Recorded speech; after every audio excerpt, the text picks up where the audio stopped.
Dear learner and guardians, Assalamu alaikum. Welcome to my channel Online Education 24. Today I am going to share with you Class 8 English Activity A 5.3.2 Experience 5 Writing Question. Let's get started. 5.3.2 Now ask and answer the following question square and groups. Later check your answers with the group next to you. এখন জোড়ায় বা দলে নিচের প্রশ্নগুলো জিজ্ঞেস করো এবং উত্তর দাও।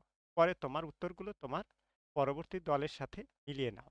অর্থাৎ বন্ধুরা আমরা এই প্রশ্নগুলো নিজেরা নিজেদের মতো করে লিখব। লিখার পর আমরা আমাদের এর কপি আমাদের বন্ধুদেরকে দিব। বন্ধুদের কপি আমরা নিব এবং একে অপরে এগুলি দলের সাথে মিলিয়ে নিব। তো চলো দেখে নেওয়া যাক প্রশ্নগুলিতে কি আছে। What is the text about? অর্থাৎ টেক্সটটি কি সম্পর্কে? অর্থাৎ আমরা পূর্বের ক্লাসে 5.3.1 নিয়ে আলোচনা করেছিলাম। সেখানে টেক্সটটি কি সম্পর্কে আমাদের এখানে দেয়া আছে। এই যে টেক্সটটি কি সম্পর্কে এটা আমরা এখানে টেক্সটে আসলে how school educate eight student about mental health এটা নিয়ে ছিল আমরা এই বিষয়ে পড়েছি। তো এই বিষয়ে আমরা কোশ্চেনের আনসারগুলি ধারাবাহিকভাবে ওয়ান বাই ওয়ান দেওয়ার চেষ্টা করছি। তো what is the text about? টেক্সটটা কি সম্পর্কে? The text is about mental health stigma factor affecting mental health among students, initiative taken by school to address mental health issue, and the importance of mental health education in it. অর্থাৎ পাঠ্যটি মানসিক স্বাস্থ্য ও কলঙ্ক বা শিক্ষার্থীদের মধ্যে মানসিক স্বাস্থ্যকে প্রভাবিত করার কারণগুলি, মানসিক স্বাস্থ্য সমস্যাগুলি মোকাবেলার স্কুলগুলির উদ্যোগ এবং স্কুলগুলোতে মানসিক স্বাস্থ্য শিক্ষার গুরুত্ব সম্পর্কে এই টেক্সটটিতে ছিল। তারপর টেক্সটটি কি সম্পর্কে আমরা এতক্ষণ জেনে নিলাম না। Next question B, how many idea are there in the text? অর্থাৎ টেক্সটটি কয়টা ধরন আছে তারা কি? টেক্সটটিতে সাধারণত আমরা যে ধরনগুলো পাই, there are many separate idea in the text. বেশ কয়েক ধরনের আইডিয়াও রয়েছে। যেমন নাম্বার ওয়ান আছে কি mental health stigma and it's in fact on individual, মানসিক স্বাস্থ্য কলঙ্ক, মানসিক স্বাস্থ্য সমস্যা এবং ব্যক্তিদের উপর এর প্রভাব। নাম্বার টুতে আছে factors affecting student mental health such as exam and pressures, bullying and family issue. ছাত্রদের মানসিক স্বাস্থ্য প্রভাবিত করার কারণগুলি যেমন পরীক্ষার চাপ, গুন্ডামি বা বুলিং অর্থাৎ গুন্ডামি বা বকাঝকি, পারিবারিক ইস্যু, বিভিন্ন কারণ। এভাবে আমরা এখানে চারটা কারণ দিয়েছি। Next, C. Are your idea connected to each other? If yes, how are they connect? তারা একে অপরের সাথে সম্পৃক্ত। যদি হ্যাঁ, তারা কিভাবে সম্পৃক্ত? অর্থাৎ এই ঘটনাগুলো একে অপরের সাথে কিভাবে সম্পৃক্ত এটা এখানে বলা হয়েছে। তো আমি এখানে এইভাবে প্রশ্নটার আনসার দিয়েছি। যেমন yes, I the idea is the texts are connected. এই ধারণাটা কি সংযুক্ত। The text begins by discussing the stigma surrounding mental health and moves on the explore factor affecting student mental health initiative taken by school to address mental health issue and the importance of societal support in breaking the stigma. Uh, all those ideas are interconnected as they contribute to understanding, challenging, and solution related to mental health. অর্থাৎ এখানে পাঠ্য পাঠ্যটি মানসিক স্বাস্থ্যের আশেপাশে যে সমস্যাগুলি নিয়ে আলোচনা করার মাধ্যমে শুরু হয়েছে। তারপরে শিক্ষার্থীদের মানসিক স্বাস্থ্য প্রভাবিত করার কারণগুলি, মানসিক স্বাস্থ্যের সমস্যাগুলি মোকাবেলার স্কুলগুলোর উদ্যোগ এবং সমস্যাগুলি ভাঙতে সামাজিকভাবে সহায়তার গুরুত্বপূর্ণ অন্বেষণে এগিয়ে যাওয়া এবং সমস্ত বাধাগুলো অন্তর্ভুক্তকরণের কারণ তারা মানসিক স্বাস্থ্য সম্পর্কে চ্যালেঞ্জ বা বাধা সমস্যার সমাধানগুলো বুঝতে অবদান রাখা, সাথে এইগুলি বলা হয়েছে। নেক্সট কোয়েশ্চেনে দেখি, how many paras are there in the text. এখানে লেখায় কয়টি অনুচ্ছেদ আছে? এখানে আমরা যে টেক্সটগুলো আছে টেক্সটগুলোতে 8টা অনুচ্ছেদ আছে। 8টা অনুচ্ছেদ কোথায়? এই যে এখানে 1 2 3 4 5 6 7 8টা। এই আমাদের 8টা টেক্সট রয়েছে। এ এই অনুচ্ছেদে আমি সেই অনুচ্ছেদ অনুযায়ী এই 8টা টেক্সট লিখেছি। তো বলা হয়েছিল কি এখানে কয়টা টেক্সট রয়েছে? সেই টেক্সটগুলা 8 টেক্সট, এই টেক্সট। তারপরে লেখা আছে what is the purpose of each para. প্রত্যেকটি অনুচ্ছেদের উদ্দেশ্য কি? এখানে যে কয়টা অনুচ্ছেদ আছে প্রত্যেকটার একটা নির্দিষ্ট উদ্দেশ্য রয়েছে। যেমন প্রথম প্যারাতে রয়েছে ইন্ট্রোডাকশন নিয়ে, দ্বিতীয় প্যারাতে ফ্যাক্টর নিয়ে, তৃতীয় প্যারাতে আছে ইনিটাইটিভ ছাত্রদের মানসিক সমস্যা নিয়ে, চতুর্থ প্যারা অ্যানাদার ইনিটাইটিভ পাঠ্যক্রম নিয়ে, পঞ্চম প্যারা এইভাবে ধারাবাহিকভাবে প্রত্যেকটা প্যারারই এখানে দেয়া আছে। তো আমরা এই ধারাবাহিকতাগুলো এই যে 3 নাম্বারের যে উদ্দেশ্যগুলা কি ধারাবাহিকতাগুলা কি সেগুলা দিয়েছি। নেক্সটে দেখা যাক F, how have the paragraphs have use a organized the idea of the text.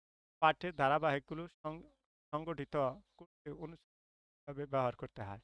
এটা কিভাবে ব্যবহার আমরা যে অনুচ্ছেদগুলো লিখেছি এটা ধারাবাহিকতা বজায় রাখতে মানে একের পর এক কোনটার পর কোনটা হবে সেটা বজায় রাখার জন্য কিভাবে করতে হয় সেটা আমরা দেখে নিই। এটা এই প্রশ্ন আমাদের খুবই গুরুত্বপূর্ণ। টেক্সট যখন লিখবো প্যারা যখন যখন লিখবো প্রশ্ন আমাদের জন্য গুরুত্ব হয়ে দাঁড়ায়। দেখেন, চলো দেখে নেওয়া যাক। The para has been used to organize the idea of the text by presenting in each aspect of mental health, stigma factor, effective student mental health initiative taken by school, and the importance of societal support in separate section। অর্থাৎ এখানে এক এক করে আমরা দেখি। আমি এখানে বাংলাটা একটু মনোযোগ সহকারে তোমরা দেখো। বাংলাটা আমি বলতেছি যে অনুচ্ছেদগুলির মানসিক স্বাস্থ্য সম্পর্কের প্রতিটি দিক। তারপরে কি আছে? শিক্ষার্থীদের মানসিক স্বাস্থ্যকে প্রভাবিত করার কারণগুলি। তারপরে আছে স্কুলগুলোর উদ্যোগগুলি এবং পৃথক বিভাগে সামাজিক সহায়তার গুরুত্বপূর্ণ উপস্থাপন করে পাঠ্যের ধারাবাহিকতাগুলোকে সংগঠিত করতে ব্যবহার করা হয়েছে। তারপর দেখি this organise helps to provide a comprehensive understanding of the topics and the solution proposed to address mental health issue among students। এটা এই সংস্থাটি শিক্ষার্থীদের মধ্যে মানসিক স্বাস্থ্য সমস্যার সমাধানের জন্য বিষয় এবং সমস্যাগুলি একটি বিস্তর ধারণা প্রদান করতে সহায়তা করে। এই বিষয়গুলো আমাদের প্যারা তৈরি করতে ব্যবহার করা হবে, এটা আমাদের খেয়াল রাখতে হবে। Next, you can use the following grid to write your thoughts about the organized of the text. One is done for you। এখানে আমাদের প্যারার সংখ্যা আমরা আগে গল্পতে স্টোরিতে যে এইখানে পড়েছে এইখানে প্যারার সংখ্যাগুলার কথা বলা হয়েছে, প্যারার সংখ্যা। আর এখানে বলা হয়েছে দ্য আইডিয়া অফ দ্য প্যারা, আর এই অনুচ্ছেদটি ধারণার অর্গানাইজেশন অর্থাৎ সংগঠন বা সংগঠিত বা টাকসা এটা কি। আমরা এখানে যে প্যারা অনুচ্ছেদের এখান থেকে 8টা প্যারা দিয়েছে, 8টা প্যারা এই এক থেকে 8 পর্যন্ত এই প্যারা। আর এই প্যারাগুলো কিভাবে ব্যবহার করা হয়েছে প্যারা সম্পর্কে অনুচ্ছেদ সম্পর্কে ধারণা দেওয়া হয়েছে। আর এটা গঠন কিভাবে গঠন করা হয়েছে, যেমন ইনস্ট্রাকশনের এই এটা দেওয়া হয়েছে ইন্ট্রোডাকশনে দেওয়া হয়েছে, সেজন্য আমি ইনস্টুডেন্ট লিখছি। এখানে ফ্যাক্টর, এখানে কারণ হিসাবে দেওয়া হয়েছে। 3 নম্বরে এখানে আহ, লেখকের ব্যাখ্যা বর্ণনাকে দেওয়া হয়েছে। এখানে ইউজুয়ালি 4 নম্বরে দেওয়া হয়েছে যে লেখকের মূল ধারণাটা কি ছিল। 5 নম্বরে এখানে দেওয়া আছে যে লেখক কি সমাধান করেছে। 6 নম্বরে এখানে দেখা যাইতেছে যে লেখক সমাধান প্রদানগুলো কিভাবে করেছেন, কন্টিনিউ করেছেন। এইভাবে আমি ধারাবাহিকভাবে 8টা কারণ দিয়েছি। এই 8টা কারণ তোমাদের পাঠ্য বইয়ে এক একভাবে ধারাবাহিক দেওয়া আছে। এই একটা প্যারা 1 নম্বরের, এই 1 নম্বরেরটা আমার এই 1 নম্বরে থেকে নিয়েছি। এই 2 নাম্বার প্যারা এই 2 নাম্বারে দিয়েছি। 3 নাম্বার এই 3 নাম্বারটা থেকে নিয়েছি। তারপর 4 নাম্বার এখানে এই বোর্ড বইয়ের এই 4 নাম্বার অনুচ্ছেদ। 5 নাম্বার এই 5 নাম্বারটা আমার এই 5 নাম্বার প্যারাটা নিয়েছি। এইভাবে আমাদের এখানে 8টা প্যারা আছে। আমরা 8টা প্যারা ধারাবাহিকভাবে নিয়েছি। তোমরা তোমার বোর্ড বইয়ের সাথে এইটা মিলিয়ে দেখে নিবে। আমি সবগুলো সুন্দরভাবে সাজিয়ে বাংলা অনুবাদ সহ দিয়েছি যাতে তোমরা সুন্দরভাবে বুঝতে পারো। আর যারা এই ভিডিওটি এখনও আমার এই চ্যানেল সাবস্ক্রাইব করনি তারা সাবস্ক্রাইব করে নাও এবং বেল বাটন অন করে দাও এবং লাইক কমেন্ট শেয়ার করতে ভুলবে না। তো নেক্সটে দেখি। নেক্সটে আমাদের এইখানে প্যারাগ্রাফ কিভাবে লিখতে হয়, প্যারাগ্রাফের নির্দেশনাগুলো দেয়া আছে। আমি এখানে ভিডিওটা অনেক লম্বা হয়ে যাবে, সেই জন্য আমি এতগুলো পড়বো না, জাস্ট একটু বাংলাটুকু বলে প্যারাটুকু বাংলাটুকু পড়ে এ প্যারাগ্রাফ কিভাবে লিখতে হয় তার একটি ধারণা দিব। অর্থাৎ আমরা এখানে আগের প্রশ্নে ম্যাক্সিমাম আমরা এই প্রশ্নটার মধ্যে কি কি অন্তর্ভুক্ত করা হবে এখানে পেয়েছি। তারপরে আমরা এখানে একটু বিস্তারিত নিব। এই প্যারাগ্রাফ প্যারাগ্রাফ হচ্ছে কতগুলো সুসংগঠিত এবং কোহেরেন্ট সেন্টেন্সের সমষ্টি, যেগুলো যে কোনো একটি একক বিষয়ের সাথে সম্পর্কযুক্ত। যদি কোনো একটি একক আইডিয়াকে তুমি বর্ণনা করতে চাও তাহলে একটি প্যারাগ্রাফ লেখো। আর প্যারাগ্রাফ বিভিন্ন ধরনের বা বিভিন্ন বিষয়বস্তুর উপর হতে পারে। সব প্যারাগ্রাফ এর সাধারণত 3টি অংশ থাকে। তাহলে প্যারাগ্রাফে আমরা বিভিন্ন বিষয় বিভিন্ন টপিকসের উপর লিখতে পারি। প্যারাগ্রাফের 3টি অংশ নিয়ে সাধারণত করতে হয়। 3টা অপশনের মধ্যে আমরা এখানে দেখতে পাচ্ছি যে এই সম্পর্কে দেখি 3টে অংশ কি কি। এখানে এই যে 3টা অংশের মধ্যে আমরা এখানে ধারাবাহিকভাবে যে 1 2 এবং এইখান থেকে এইটুকু আমরা পড়ে নিই 3টা অংশ। তো তোমরা এইটুকু পড়ে নিবে যাতে ভিডিওটা বেশি লম্বা না হয়, সেজন্য আমি এটা পড়ে দিচ্ছি না, তোমরা এগুলো পড়ে নিবে। তোমরা এখানে দেখো যে বিষয়বস্তু নিজে ধারণা সম্পর্কে যে দেখো এখানে সুন্দর করে দেয়া আছে, তোমরা এগুলি পড়ে নিবে। তাহলে প্যারাগ্রাফ দেখলাম। এবার দেখি এসের বিষয়টাও আমি ওভাবে সংক্ষিপ্ত আকারে বাংলাটুকু পড়ে এগুলো নেওয়ার চেষ্টা করব। দেখো এখানে এসে হচ্ছে এমন ধরনের এর লেখা যার মাধ্যমে কাউকে কোনো কিছু উপলব্ধি করানোর জন্য লেখা হয় বা পাঠককে নির্দিষ্ট কোনো বিষয়ে তথ্য দেওয়ার জন্য লেখা হয়। পাঠককে কনসেপ্ট কনভেন্স সরি পাঠককে কনভেন্স করতে হলে অথবা পর্যায় পর্যাপ্ত পরিমাণে তথ্য দিতে হলে এসএটি অবশ্যই কিছু গুরুত্বপূর্ণ উপাদান থাকতে হবে যেগুলো এটিকে আহ, যুক্তিসঙ্গতভাবে এগিয়ে যেতে সাহায্য করে। এসে বলতে দীর্ঘ টেক্সটকে বোঝায় হয় যেটি কয়েকটি প্যারার সমন্বয়ে থাকে। এ আমরা কিন্তু প্যারাগ্রাফ পড়েছি, জাস্ট 3টি বিষয় নিব কিন্তু এক প্যারার মধ্যে সমস্ত তথ্য শেষ করে দেব। এস এর মধ্যে কিন্তু একটু ভিন্ন রকম, তার মানে অনেকগুলো প্যারা থাকবে। দেখি একটি এসেতে ভিন্ন ভিন্ন প্যারাগ্রাফ ব্যবহার করি। অর্থাৎ প্রতিটি প্যারার একটি নিজস্ব উদ্দেশ্য থাকে। প্যারাগুলোকে সংযুক্ত করার জন্য আমরা কানেক্টর হিসাবে এবং at the very beginning, so after that we said furthermore on in conclusion, এই শব্দগুলো আমরা ব্যবহার করতে পারি। এবং আরও অনেক ধরনের কানেক্টর ব্যবহার করতে পারি। প্যারা এর মতো প্যারাগ্রাফের মতো এসের নিম্নলিখিত তিনটি অংশ রয়েছে। প্যারাগ্রাফ আমরা প্যারাগ্রাফের যে পরিচয় যেরকম তিনটা অংশ রয়েছে, ঠিক আমাদের ইয়ের মধ্যেও এসের মধ্যেও দেখতে পাচ্ছি যে তিনটি এ অংশ রয়েছে। তিনটা বিষয়ের দিকে আমাদের খেয়াল করতে হবে। তিনটা বিষয় এখানে দেখি আমরা এই তিন বিষয় সম্পর্কে একটু দেখে নিই। হ্যাঁ, দেখি। নিম্নলিখিত তিনটে অংশ রয়েছে, আমি এটি বাংলায় পড়ে দিচ্ছি, তোমরা দেখো। ইন্ট্রোডাকশন, এটা এস এর প্রথম প্যারা। আমরা যখন ইন্ট্রোডাকশন লিখবো তখন প্রথম প্যারাটাই হবে ইন্ট্রোডাকশন। এখানে এসে এর টপিকস পরিচয় করিয়ে দেওয়ার একটা, এটা করতে অবশ্যই একটা ভালো টপিক সেন্টেন্স লিখতে হবে। আমরা যখন ইন্ট্রোডাকশন করব, ইন্ট্রোডাকশনের মতো ভালো একটা টপিকস একটা দিয়ে শুরু করব, যাতে এখানে বহিঃপ্রকাশগুলো ইন্ট্রোডাকশনের পুরো এসেটা বহিঃপ্রকাশ পায়। নেক্সট, বডি, এখানে টপিক সম্পর্কে উদাহরণ, কারণ এবং পরিসংখ্যান এর মাধ্যমে সাপোর্টিং ইনফরমেশন দিতে হবে। অর্থাৎ আমরা যে বিষয়টা লিখব সেটার উদাহরণ দেব, উদাহরণ দেওয়ার পর কারণ দেব, কারণ এর সাথে সাথে আমরা পরিসংখ্যানের মাধ্যমে কি কি তথ্য আছে সেগুলো উপস্থাপন করব। ভিন্ন ভিন্ন আইডিয়া প্রকাশ করার জন্য ভিন্ন ভিন্ন প্যারা ব্যবহার করতে পারি। এখানে যে এই যে উদাহরণ, কারণ, পরিসংখ্যানের মাধ্যমে, এগুলো আমরা প্রত্যেকটা আলাদা আলাদা একটা করে প্যারা প্যারা ব্যবহার করতে পারি।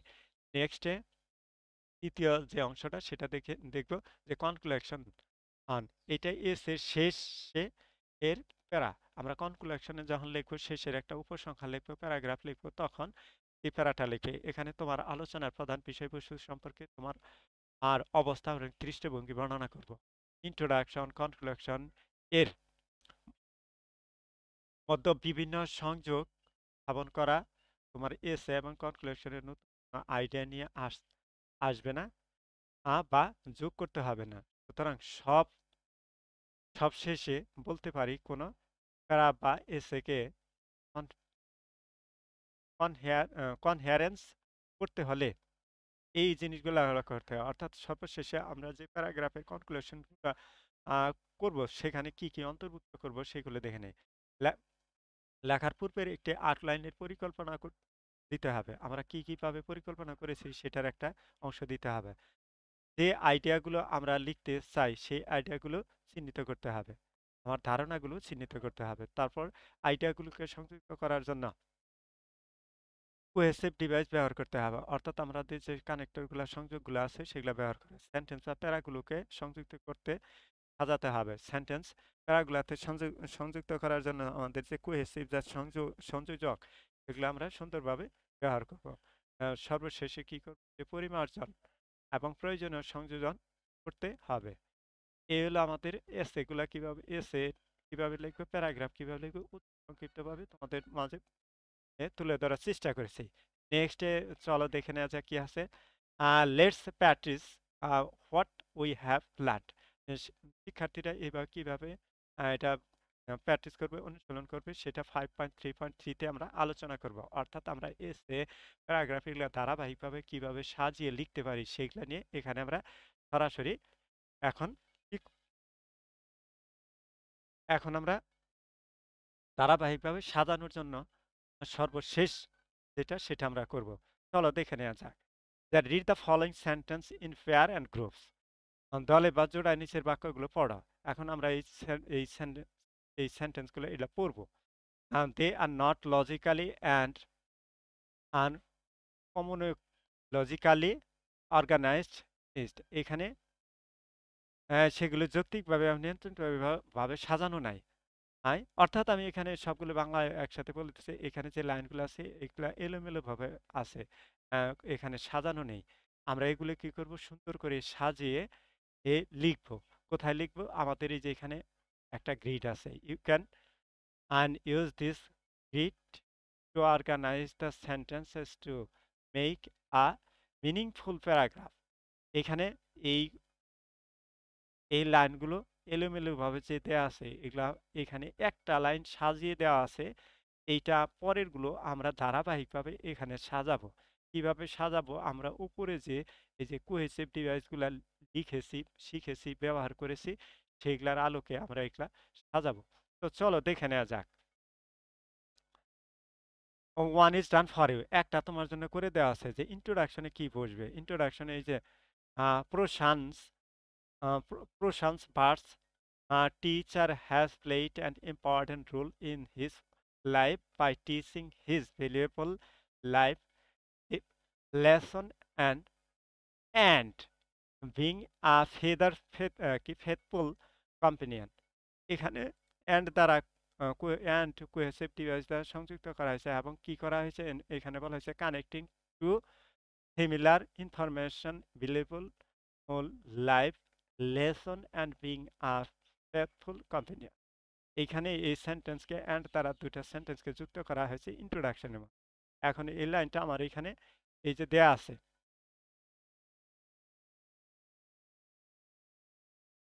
তো নেক্সটে দেখি কি আমি এই লাইনটা নিয়েছি আর তোমরা এখানে খেয়াল করবে যে যে আমি বিভিন্ন কালারের দিয়ে এ লেখাগুলোকে এ আটকিয়েছি, বিভিন্ন লেখাগুলোকে বিভিন্ন কালারে রঙে দিয়েছি। দেওয়ার কারণটা হলো যে কালারের প্রত্যেকটা আমি ধারাবাহিকভাবে বডিতে এই যে